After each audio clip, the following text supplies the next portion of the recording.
Profe Edwin Barrera, tenga un cordial saludo de mi persona, Jin Sigüenza, y en esta ocasión, o mediante este video, es para realizar mi proyecto de lengua y literatura, en el cual tengo que exponer los temas que hemos llevado a cabo o hemos visto anteriormente durante el primer quimestre.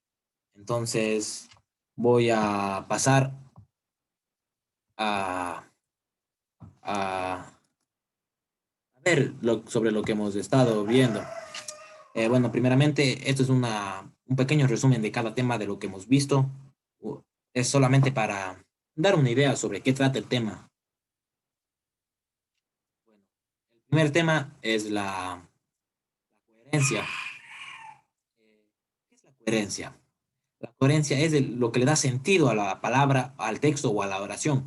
Porque nosotros si creamos un texto y el texto no tiene sentido, ¿no? O sea, no tiene coherencia, no le da, no se hace explicar o no va relacionado. Pongamos el tema de un texto es eh, viajamos por todo el mundo, digamos. Y no voy a hablar en ese que se daría a entender de que el tema va a hablar sobre viajar. Yo no voy a hablar sobre fútbol o alguna otra cosa. Eso no tendría coherencia, si no tendría sentido para nada. Entonces, coherencia es la propiedad textual por la cual los enunciados que forman un texto se refiere a la misma realidad, o sea, que un texto o una oración debe tener sentido sobre lo que está hablando o sobre lo que va a decir eso. El siguiente tema es, además, es la cohesión, que es algo similar a la coherencia, pero no, son dos cosas diferentes. Y la cohesión es, además de resultar coherentes los enunciados de un texto, deben estar conectados a cohesiones entre sí. Así, dos enunciados coherentes pueden no construir un texto si su relación gramatical es incorrecta. Bueno, ¿qué quiere hacer referencia a esto? De que yo dentro de un texto eh, necesito poner una palabra y no, esa palabra no puedo, o sea, no voy a repetir siempre la misma palabra porque se vería feo o quedaría mal contra el texto. Simplemente yo voy a buscar un sinónimo de la palabra para poner y que haga referencia o tenga el mismo significado de la palabra que quiero poner, pero no sea la misma. Bueno, precisión en un escrito. Toda relación, no importa el tema o extensión, debe saber sobre la armonía. Primeramente, ¿qué necesitamos en precisión de un escrito? ¿Qué es esto? ¿A qué nos lleva? Bueno, esto llegaría a ser la forma en la que nosotros utilizamos para escribir o cómo escribimos nosotros, ya que, como muchos sabemos, esta materia, lengua y literatura, se refiere a la escritura, a la historia sobre la escritura, más así, en otras palabras. Y entonces nosotros al escribir cosas sin sentido o cosas que no van acorde a lo que estamos hablando, o sea, debo tener mi estilo, mi estética, tener mi buena ortografía, mi buena caligrafía y ser pulcro, en otras palabras, esquema para entender una información. Bueno, este tema en sí es muy interesante, ya que podría llegar a ser uno de mis favoritos. ¿Por qué digo uno de mis favoritos? Ya que aquí nos enseña cómo, cómo cómo vamos a ordenar una información o cómo podemos clasificar una oración, una información. El, los esquemas, muchos ya sabemos cómo hacer esquemas. O en sí ya sabemos qué son esquemas. Esquemas es una representación gráfica de la asociación de ideas o conceptos que se realiza entre sí y entre los que se establecen relaciones de jerarquía. Entonces, este esquema, existen varios esquemas. Existen esquemas de círculos, esquemas, te digo, que será árboles genealógicos o llaves, pero esto es muy utilizado cuando nosotros queremos clasificar una oración, o una información, perdón. Cuando nosotros no queremos entreverar una con otra cosa. Entonces, eso vendría a ser un esquema. Argumentos implícitos del autor. Bueno, el autor implícito es un tipo de perspectiva literaria creada por Wayne Bond. Es una especie de narración en la que la perspectiva del autor se deduce del texto de la obra. También se lo puede llamar autor implicado. ¿Qué quiere llevar a esto? Que esto se centra solo en una idea de lo que el autor o el que está narrando algo va a llevar a cabo. tema es uno de los temas que llegarían a ser uno de los temas más importantes, ya que todo estudiante debe conocerlo claramente o debe saber sobre esto y que se pone mucho en práctica y en muchas de las instituciones lo practican esto, tratan eh, de que sus estudiantes sean responsables y no hagan trampa. ¿Qué es honestidad académica? Se produce cuando los alumnos, actuando con integridad, honestidad y respeto a los demás, producen obras auténticas que reconocen adecuadamente sus fuentes y la propiedad intelectual de otros. Bueno, eh, ya honestidad académica abarca muchas cosas. Una de esas sería nosotros en el colegio o cuando copiamos, cometemos plagio. Y eso en sí no es bueno, ya que nosotros deberíamos esforzarnos por nuestros propios medios para nosotros poder lograr realizar eso.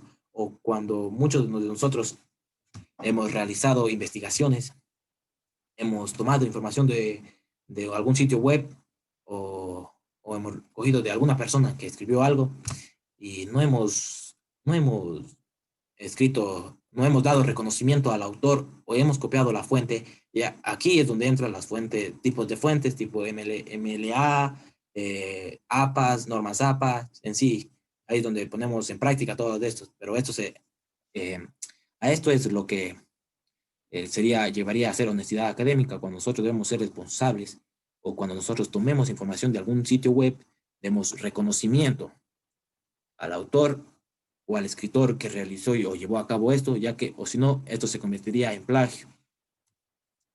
Bueno, muchos de nosotros ya sabemos qué es el boom latinoamericano, o si no sabes qué es el boom latinoamericano, fue un fenómeno cultural, social y literario editoriado que surgió entre los años 1960 y 1970, cuando las obras de un grupo de novelistas latinoamericanos relativamente jóvenes fueron ampliamente distribuidos en Europa y por todo el mundo.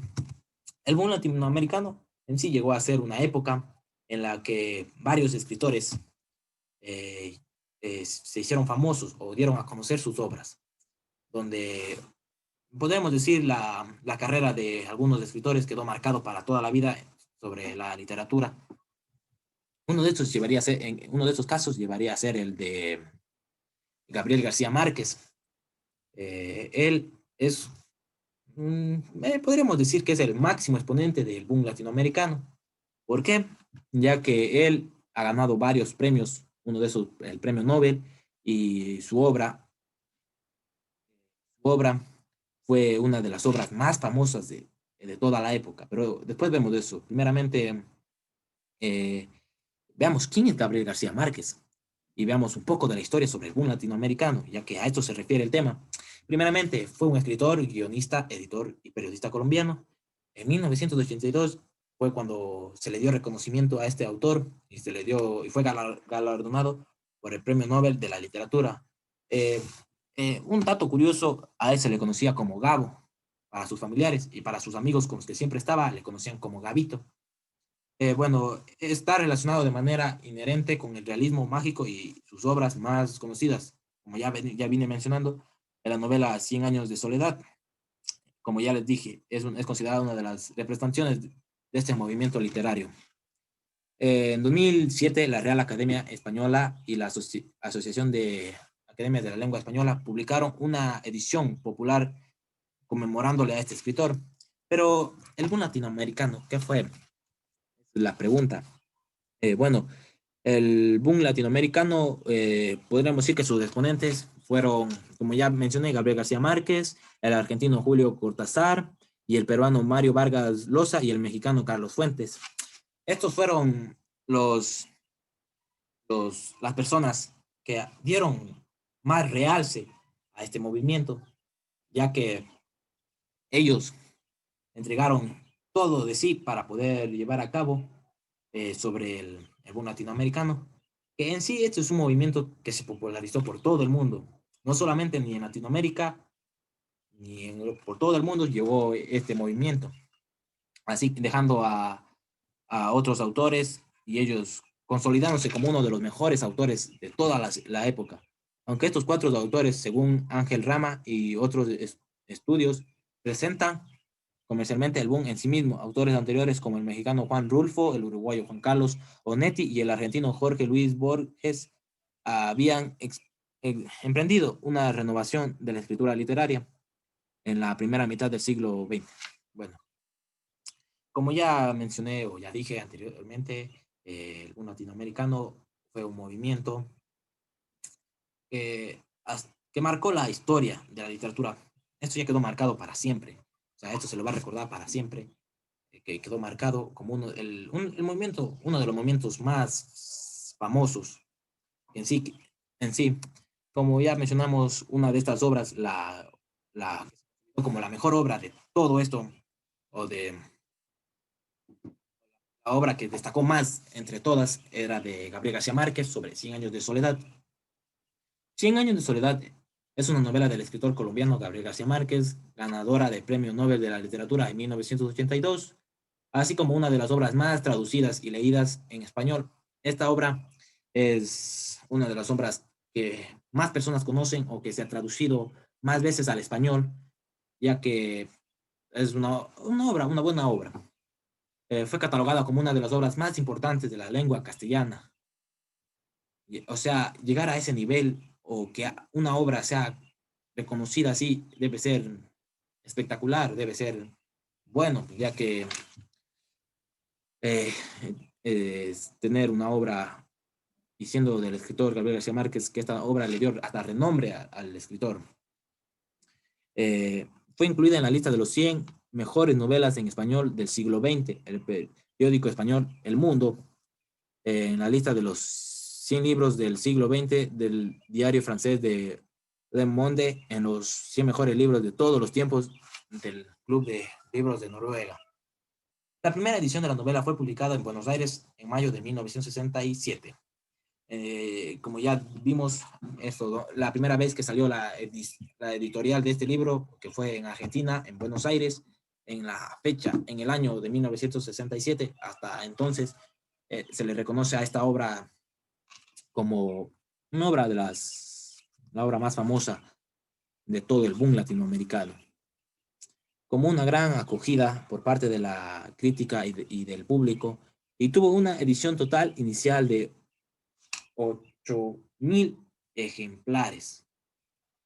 Hasta la fecha se han vendido más de 30 millones de ejemplares y ha sido traducida a 35 idiomas. En sí, esta novela explotó, dio lo máximo. Fue, o sea, es la mejor novela que pudo existir y esta novela fue la que marcó la época también del boom latinoamericano. Esta novela dio realce al boom latinoamericano y en sí consigo a Gabriel García Márquez, ya quien fue el autor de esta obra. Bueno, como podemos dar un pequeño recordatorio sobre todos los temas que hemos visto en el transcurso de este tiempo, eh, bueno, como ya sabemos o ya nos quedó un poco claro sobre lo que vimos o sobre lo que realmente es cada uno de los pequeños temas que dije a continuación.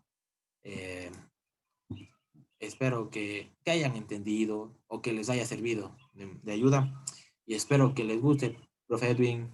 Eh, este ha sido mi proyecto de lengua y literatura. Espero que, que les guste, que sea de su agrado y, y que les guste. Así que muchas gracias, profe, por tu tiempo y por ver este video. Gracias.